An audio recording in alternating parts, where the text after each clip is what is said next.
Olá, bom dia para você que nos acompanha. Seja muito bem-vindo a essa edição. Estamos de volta ao vivo, são 11 horas da manhã pelo horário de Brasília.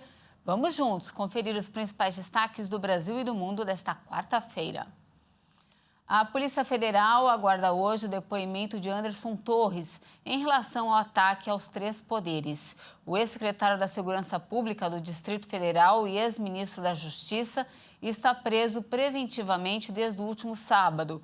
Autoridades das forças de segurança não descartam a realização de uma acariação entre Torres e o governador afastado do Distrito Federal, Ibanez Rocha. Anderson Torres é suspeito de ser conivente e omisso diante dos atos de manifestantes radicais no dia 8 de janeiro, ocasião em que depredaram as sedes dos três poderes em Brasília. Torres foi exonerado do cargo de secretário de Segurança Pública do Distrito Federal no dia seguinte e está preso preventivamente desde sábado, quando retornou da viagem de férias com a família nos Estados Unidos. A Procuradoria-Geral da República afirmou que há indícios graves da atuação criminosa e elencou uma série de fatos apontando para uma aparente omissão, supostamente dolosa, intencional, das autoridades públicas e das forças policiais. O mandado de prisão preventiva contra Torres foi decretado pelo ministro Alexandre de Moraes, do Supremo Tribunal Federal. Logo após ter sido exonerado do cargo de secretário de Segurança, Anderson Torres publicou um pronunciamento pelo Twitter, dizendo que foi surpreendido pelas lamentáveis cenas em Brasília durante o seu segundo dia de férias. A Polícia Federal também encontrou na casa de Anderson Torres uma minuta para um decreto que tinha o objetivo de alterar o resultado das eleições presidenciais. Em sua defesa, o ex-ministro ressaltou que havia na casa dele uma pilha de documentos para descarte, onde muito provavelmente o material descrito na reportagem foi encontrado. No depoimento, Torres também deve esclarecer o motivo pelo qual não estava no Brasil durante as manifestações de 8 de janeiro, já que, pelo Diário Oficial, sua folga estava programada para começar apenas no dia 9 de janeiro, um dia depois dos atos. O advogado de Anderson Torres, Rodrigo Roca, afirmou que não há possibilidade de Torres realizar uma delação premiada. E os aliados de Ibanez Rocha estariam preocupados com o depoimento do ex-ministro. Eles temem que Torres apresente alguma prova que possa contradizer o depoimento do governador para a Polícia Federal. No destaque internacional, a jornalista filipina Maria Ressa foi absolvida das acusações de sonegação de impostos. Defensores da liberdade de expressão acusam uma perseguição à vencedora do Prêmio Nobel. Vamos ver. A jornalista dividiu o prêmio com o russo Dmitry Muratov em 2021 e ainda enfrenta outros 3 processos criminais, entre eles uma condenação por difamação, atualmente em apelação, pela qual ela pode pegar 7 anos de prisão. Estas acusações foram motivadas politicamente e foram inacreditáveis, um abuso descarado de poder destinado a impedir jornalistas de trabalhar.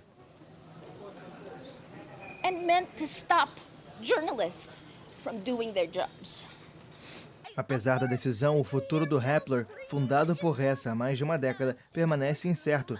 O grupo enfrenta uma ordem de fechamento por supostamente violar uma proibição constitucional à propriedade estrangeira da mídia. Os problemas de Ressa e do Rappler começaram em 2016, quando o presidente filipino Rodrigo Duterte assumiu o poder e lançou a guerra contra as drogas, política que teve a legalidade questionada. A rede local ABS-CBN, também crítica a Duterte, perdeu a licença de transmissão, enquanto o Rappler enfrentou diversas acusações criminais, investigações e ataques online. E antes de encerrar, para as crianças, compreenderem doenças como Alzheimer é muito complicado. E para lidar melhor com o esquecimento de pessoas queridas, uma advogada e escritora de Mato Grosso do Sul escreveu um livro após ter vivenciado diversos momentos com a mãe. Vamos acompanhar.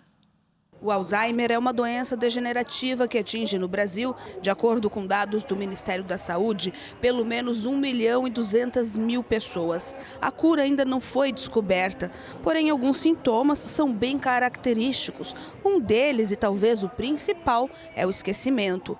E lidar com isso pode ser muito difícil, não apenas para o paciente, mas também familiares, principalmente as crianças. A mãe desta advogada viveu anos com a doença. A bisa Luísa, como era carinhosamente chamada, foi diagnosticada com Alzheimer quando tinha 80 anos. E nos últimos anos da minha mãezinha, ela teve Alzheimer durante 10 anos. E os últimos 6 anos, ela veio para ficar comigo na minha residência. Então, quando chegava algum bisneto para visitá-la, ela não se lembrava das crianças, não lembrava os nomes, não lembravam quem eram elas, sequer lembrava de si mesma, seu próprio nome, de quem era. Então, aquilo causava assim, um certo transtorno para as crianças. Elas não conseguiam compreender o porquê que a bisa não se recordava dela, não lembrava o seu nome. E daí eu tive a ideia de escrever os livros infantis. Por que a minha bisa perdeu a memória? Este foi o primeiro livro escrito pela Jovina. A obra foi pensada inicialmente para que trouxesse acalento aos sobrinhos netos, bisnetos da dona Luísa. Porém, a ideia tomou uma outra forma. A escritora, inclusive, doou todos os direitos autorais do livro. Eu fiz a doação para a editora, é uma editora do Rio Grande do Sul, que tem especialidade em publicações de livros infantis e tem projetos sociais.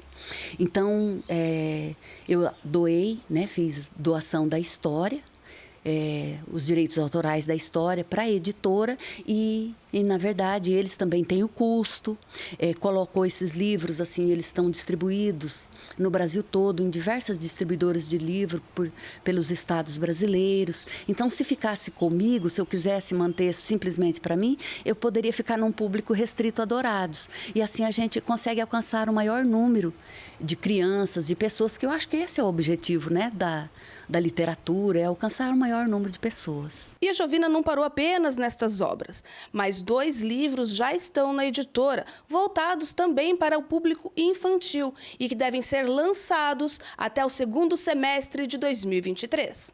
São obras que contam histórias sobre gentilezas, virtudes e tolerância, sentimentos muitas vezes esquecidos, que a advogada faz questão de deixar registrado e incluir no universo infantil. Os sentimentos, a amorosidade, o carinho, o afeto, também eles permanecem.